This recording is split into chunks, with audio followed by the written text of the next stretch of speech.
April 9th, 1 Samuel 4. And the word of Samuel came to all Israel. Now Israel went out to battle against the Philistines, and encamped beside Ebenezer, and the Philistines encamped in Aphek. Then the Philistines put themselves in battle array against Israel. And when they joined battle, Israel was defeated by the Philistines, who killed about 4,000 men of the army in the field. And when the people had come into the camp, the elders of Israel said, "Why has the Lord defeated us today before the Philistines? Let us bring the ark of the covenant of the Lord from Shiloh to us, that when it comes among us, it may save us from the hand of our enemies." The people sent to Shiloh, that they might bring from there the ark of the covenant of the Lord of hosts, who dwells between the cherubim. And the two sons of Eli, Hophni and Phinehas, were there with the ark of the covenant of God. And when the ark of the covenant of the Lord came into the camp, all Israel shouted so loudly that the earth shook. Now when the Philistines heard the noise of the shout, they said, "What does the sound of this great shout in the camp of the Hebrews mean?" Then they understood that the ark of the Lord had come into the camp. So the Philistines were afraid, for they said, "God has come into the camp." And they said, "Woe to us, for such a thing has never happened before. Woe to us! Who will deliver us from the hand of these mighty gods? These are the gods who struck the Egyptians with all the plagues in the wilderness.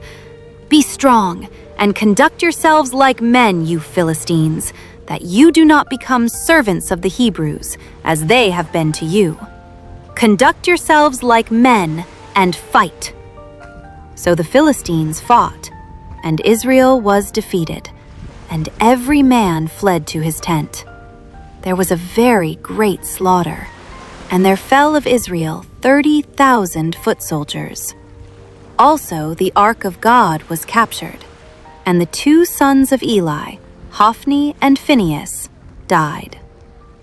Then a man of Benjamin ran from the battle line the same day, and came to Shiloh with his clothes torn and dirt on his head. Now when he came, there was Eli, sitting on a seat by the wayside watching, for his heart trembled for the ark of God. And when the man came into the city and told it, all the city cried out. When Eli heard the noise of the outcry, he said, "What does the sound of this tumult mean?" And the man came quickly and told Eli. Eli was 98 years old, and his eyes were so dim that he could not see. Then the man said to Eli, "I am he who came from the battle, and I fled today from the battle line." And he said, "What happened, my son?" So the messenger answered and said, "Israel has fled before the Philistines, and there has been a great slaughter among the people. Also your two sons, Hophni and Phinehas, are dead, and the ark of God has been captured." Then it happened, when he made mention of the ark of God, that Eli fell off the seat backward by the side of the gate, and his neck was broken, and he died. For the man was old and heavy, and he had judged Israel 40 years. Now his daughter-in-law, Phinehas's wife, was with child, due to be delivered. And when she heard the news that the ark of God was captured, and that her father-in-law and her husband were dead, she bowed herself and gave birth, for her labor pains came upon her. And about the time of her death, the women who stood by her said to her, "Do not fear, for you have borne a son." But she did not answer, nor did she regard it.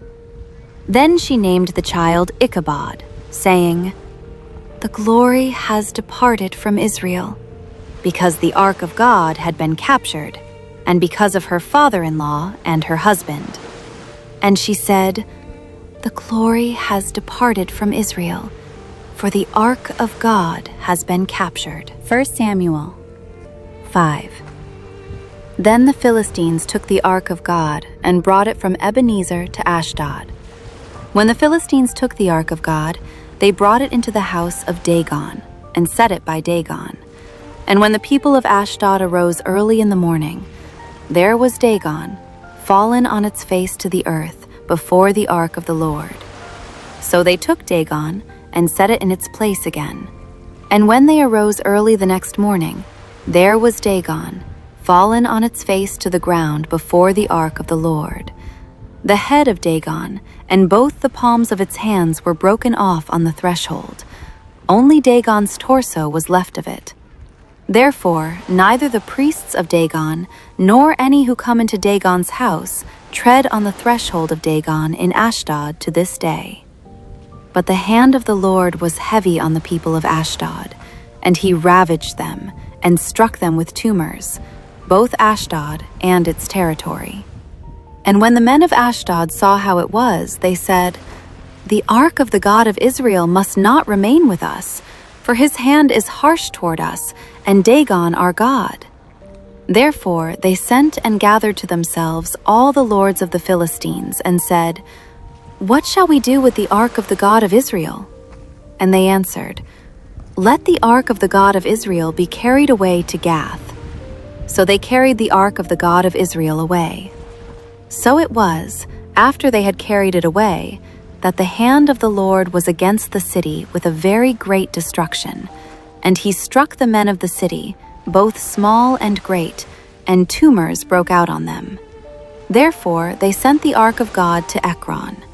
So it was, as the ark of God came to Ekron, that the Ekronites cried out, saying, "They have brought the ark of the God of Israel to us, to kill us and our people." So they sent and gathered together all the lords of the Philistines, and said, "Send away the ark of the God of Israel, and let it go back to its own place, so that it does not kill us and our people." For there was a deadly destruction throughout all the city. The hand of God was very heavy there. And the men who did not die were stricken with the tumors, and the cry of the city went up to heaven. 1 Samuel 6. Now the ark of the Lord was in the country of the Philistines 7 months. And the Philistines called for the priests and the diviners, saying, "What shall we do with the ark of the Lord? Tell us how we should send it to its place." So they said, "If you send away the ark of the God of Israel, do not send it empty, but by all means return it to him with a trespass offering. Then you will be healed, and it will be known to you why his hand is not removed from you." Then they said, "What is the trespass offering which we shall return to him?" They answered, 5 golden tumors and 5 golden rats, according to the number of the lords of the Philistines. For the same plague was on all of you and on your lords. Therefore, you shall make images of your tumors and images of your rats that ravage the land, and you shall give glory to the God of Israel. Perhaps he will lighten his hand from you, from your gods, and from your land. Why then do you harden your hearts as the Egyptians and Pharaoh hardened their hearts? When he did mighty things among them, did they not let the people go, that they might depart? Now therefore, make a new cart. Take 2 milk cows which have never been yoked, and hitch the cows to the cart, and take their calves home, away from them. Then take the ark of the Lord, and set it on the cart, and put the articles of gold which you are returning to him as a trespass offering in a chest by its side. Then send it away, and let it go. And watch. If it goes up the road to its own territory, to Beth Shemesh, then he has done us this great evil. But if not, then we shall know that it is not his hand that struck us. It happened to us by chance." Then the men did so. They took 2 milk cows and hitched them to the cart and shut up their calves at home. And they set the ark of the Lord on the cart, and the chest with the gold rats and the images of their tumors. Then the cows headed straight for the road to Beth Shemesh and went along the highway, lowing as they went, and did not turn aside to the right hand or the left. And the lords of the Philistines went after them to the border of Beth Shemesh. Now the people of Beth Shemesh were reaping their wheat harvest in the valley, and they lifted their eyes and saw the ark, and rejoiced to see it. Then the cart came into the field of Joshua of Beth Shemesh, and stood there. A large stone was there. So they split the wood of the cart, and offered the cows as a burnt offering to the Lord. The Levites took down the ark of the Lord, and the chest that was with it, in which were the articles of gold, and put them on the large stone. Then the men of Beth Shemesh offered burnt offerings and made sacrifices the same day to the Lord. So when the 5 lords of the Philistines had seen it, they returned to Ekron the same day. These are the golden tumors which the Philistines returned as a trespass offering to the Lord: 1 for Ashdod, 1 for Gaza, 1 for Ashkelon, 1 for Gath, 1 for Ekron. And the golden rats, according to the number of all the cities of the Philistines belonging to the 5 lords, both fortified cities and country villages, even as far as the large stone of Abel on which they set the ark of the Lord, which stone remains to this day in the field of Joshua of Beth Shemesh. Then he struck the men of Beth Shemesh, because they had looked into the ark of the Lord. He struck 50,070 men of the people, and the people lamented, because the Lord had struck the people with a great slaughter. And the men of Beth Shemesh said, "Who is able to stand before this holy Lord God? And to whom shall it go up from us?" So they sent messengers to the inhabitants of Kirjath-jearim, saying, "The Philistines have brought back the ark of the Lord. Come down and take it up with you." 1 Samuel 7. Then the men of Kirjath-jearim came and took the ark of the Lord, and brought it into the house of Abinadab on the hill, and consecrated Eleazar his son to keep the ark of the Lord. So it was that the ark remained in Kirjath-jearim a long time. It was there 20 years. And all the house of Israel lamented after the Lord. Then Samuel spoke to all the house of Israel, saying, "If you return to the Lord with all your hearts, then put away the foreign gods and the Ashtoreths from among you, and prepare your hearts for the Lord, and serve him only, and he will deliver you from the hand of the Philistines." So the children of Israel put away the Baals and the Ashtoreths, and served the Lord only. And Samuel said, "Gather all Israel to Mizpah, and I will pray to the Lord for you." So they gathered together at Mizpah, drew water, and poured it out before the Lord. And they fasted that day, and said there, "We have sinned against the Lord." And Samuel judged the children of Israel at Mizpah. Now when the Philistines heard that the children of Israel had gathered together at Mizpah, the lords of the Philistines went up against Israel. And when the children of Israel heard of it, they were afraid of the Philistines. So the children of Israel said to Samuel, "Do not cease to cry out to the Lord our God for us, that he may save us from the hand of the Philistines." And Samuel took a suckling lamb and offered it as a whole burnt offering to the Lord. Then Samuel cried out to the Lord for Israel, and the Lord answered him. Now as Samuel was offering up the burnt offering, the Philistines drew near to battle against Israel. But the Lord thundered with a loud thunder upon the Philistines that day, and so confused them that they were overcome before Israel. And the men of Israel went out of Mizpah and pursued the Philistines, and drove them back as far as below Beth-kar. Then Samuel took a stone, and set it up between Mizpah and Shen, and called its name Ebenezer, saying, "Thus far the Lord has helped us."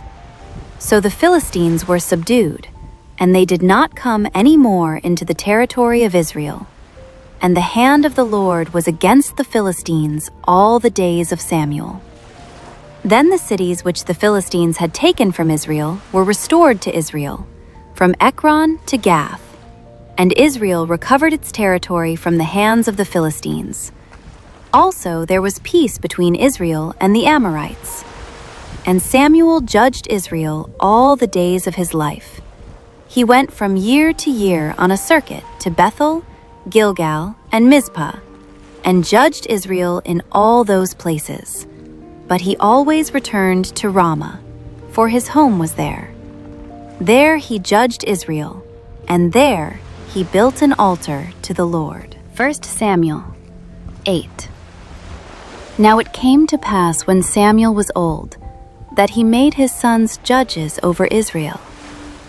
The name of his firstborn was Joel, and the name of his second, Abijah. They were judges in Beersheba. But his sons did not walk in his ways. They turned aside after dishonest gain, took bribes, and perverted justice. Then all the elders of Israel gathered together and came to Samuel at Ramah, and said to him, "Look, you are old, and your sons do not walk in his ways. Now make us a king to judge us like all the nations." But the thing displeased Samuel when they said, "Give us a king to judge us." So Samuel prayed to the Lord.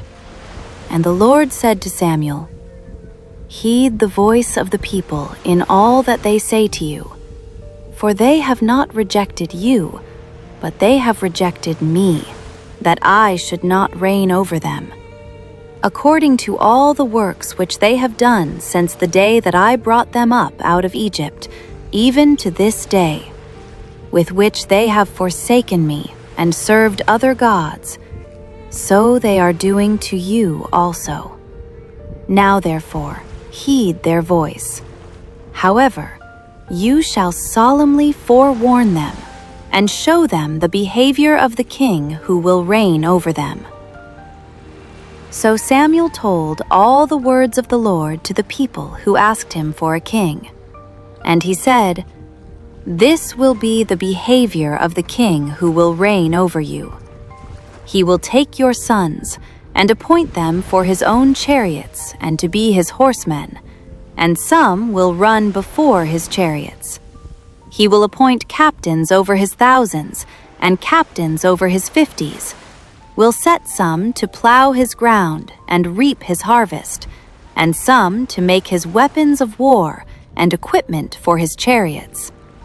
He will take your daughters to be perfumers, cooks, and bakers.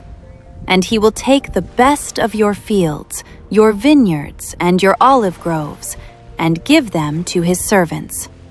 He will take 1/10 of your grain and your vintage, and give them to his officers and servants. And he will take your male servants, your female servants, your finest young men, and your donkeys, and put them to his work. He will take 1/10 of your sheep, and you will be his servants. And you will cry out in that day because of your king whom you have chosen for yourselves, and the Lord will not hear you in that day." Nevertheless, the people refused to obey the voice of Samuel, and they said, "No, but we will have a king over us, that we also may be like all the nations, and that our king may judge us and go out before us and fight our battles." And Samuel heard all the words of the people, and he repeated them in the hearing of the Lord. So the Lord said to Samuel, "Heed their voice, and make them a king." And Samuel said to the men of Israel, "Every man go to his city."